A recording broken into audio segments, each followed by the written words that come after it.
One of the things that we're really finding as a difficult condition in pediatrics is headaches. Believe it or not, there are studies that were done both in the United States and in Germany that showed that over 30% of kids right now are dealing with chronic pain, meaning they have pain more than 3 times a week for more than 3 to 6 months, which is actually staggering if you think about it. The number one thing is headaches, and we're finding somewhere between 10 and 20% of children are dealing with some degree of headaches, and some, as many as 5 or 10%, are having headaches every day.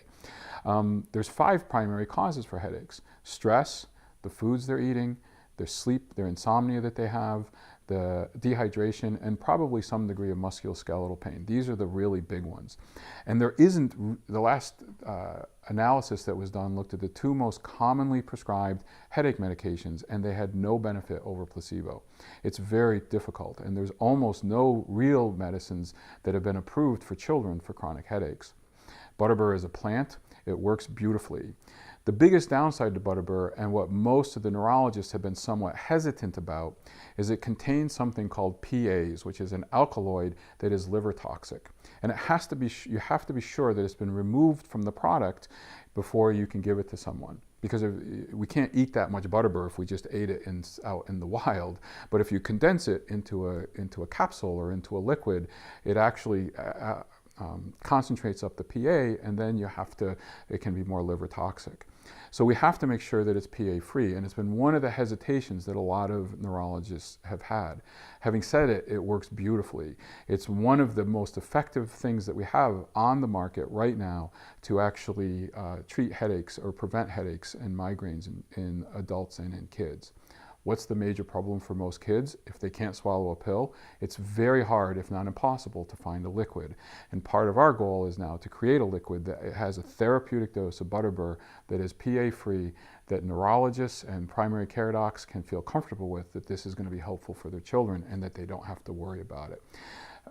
If you look at the amount of school time that's missed every year, one of the number one things, if not the highest issue for missing school, is related to headaches, and we have to be able to address this, and having a liquid Butterbur could be very helpful for many of these kids throughout the United States. So the studies that have been done in adults with the use of Butterbur typically use about 75 milligrams twice a day. That's the more common level that they shoot for in terms of the therapeutic amount to have. In children, we commonly like to use a little bit less, particularly in younger kids, and we go about 50 milligrams twice a day as the level that we shoot for.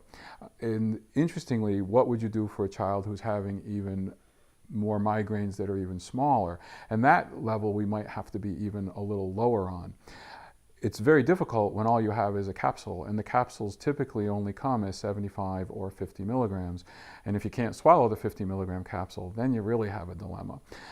So if you have a child who's 5, 6, 7 years of age, having recurrent headaches, even 9 or 10, still having trouble swallowing pills, they may have to look for a level that might be a little bit sort of an in-between number, and having a liquid for this would actually be very important.